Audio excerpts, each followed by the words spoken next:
Impressionante esse estudo, não foi? Eu tenho certeza que ele mexeu com o seu coração ao entender um pouquinho melhor como Deus torna-se conhecido dos seres humanos. A palavra Apocalipse significa revelação, por exemplo, porque Deus toma a iniciativa de se revelar e Deus usa os seus profetas para que sejam os transmissores daquilo que Ele tem para comunicar para os seres humanos. Deus não nos deixou nesse mundo sem orientações claras da sua vontade. Deus não nos abandonou nesse mundo sem sabermos para onde ir. Ele nos deu claras orientações em toda a história.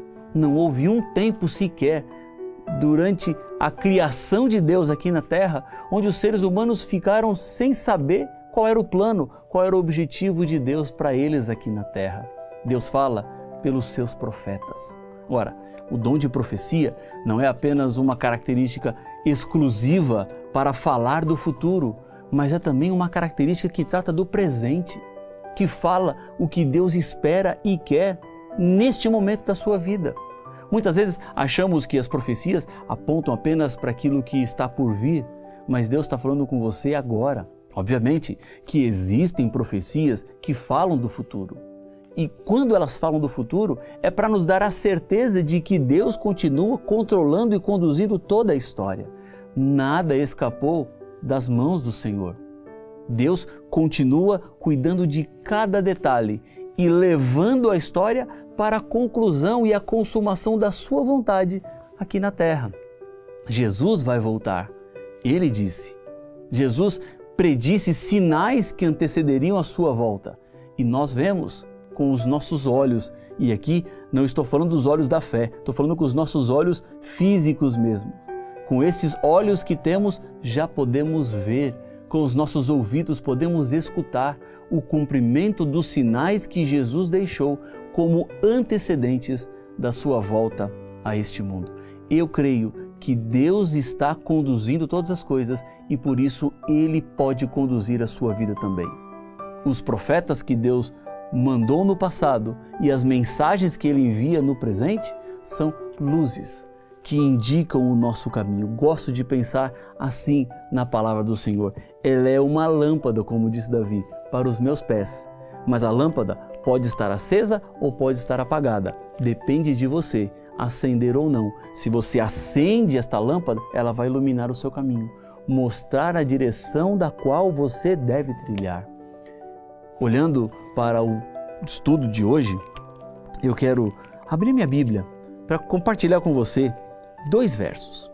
E esses versos são muito significativos para o momento da história do qual nós vivemos. O primeiro está em Apocalipse capítulo 12, versículo 17.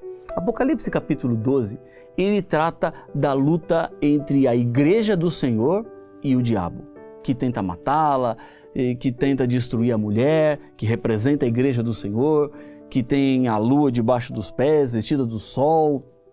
Há um simbolismo todo aqui em Apocalipse capítulo 17 e quando fala sobre a igreja verdadeira, a Bíblia diz que existem 2 características. Veja o que diz aqui.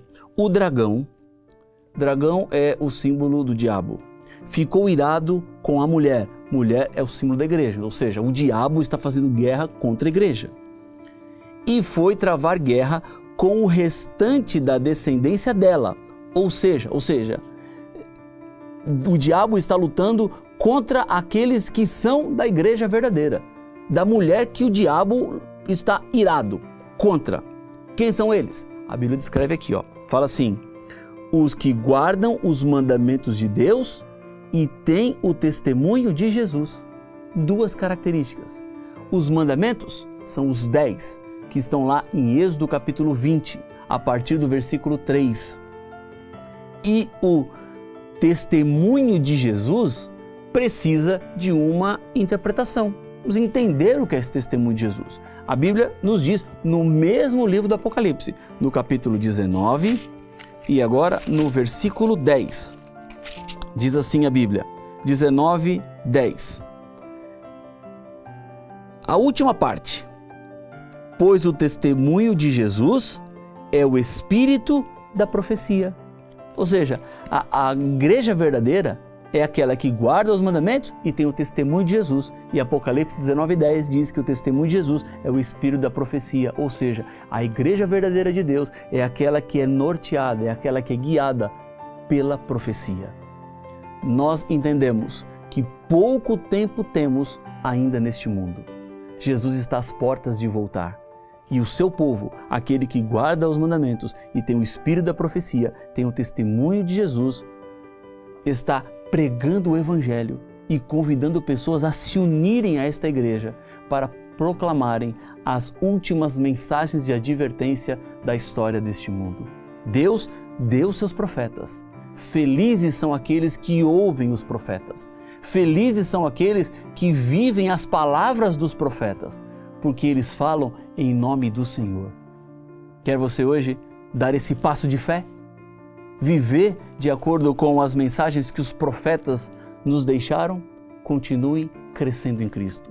Continue aprendendo do amor de Cristo. Aqui no nosso guia de estudos, na nossa lição 18, você vai encontrar na última página, no estudo adicional, 3 pontos que tem a ver com comunhão, relacionamento e missão. Nós estamos na série Crescendo em Cristo, na semana 6, onde vamos entender um pouquinho mais sobre a nossa propriedade divina, como nós somos parte da herança de Deus, filhos e filhas do Senhor. Isso envolve amor, fidelidade, pureza, integridade e, acima de tudo, a nossa fé naquele que nunca nos abandona e nunca nos abandonará. Fecha os olhos e vamos orar. Senhor, obrigado pelo estudo que tivemos da Tua Palavra. Continua nos iluminando, continua nos ajudando a entender mais e mais da Tua graça e do Teu amor. É o que eu lhe peço no nome de Jesus. Amém. O estudo 18 termina aqui. Que Deus continue sempre ao seu lado, que Deus continue iluminando o seu entendimento e nos vemos no próximo estudo, número 19, quando falaremos sobre Jesus e o Espírito Santo. Lembre-se, Jesus é o restaurador da vida.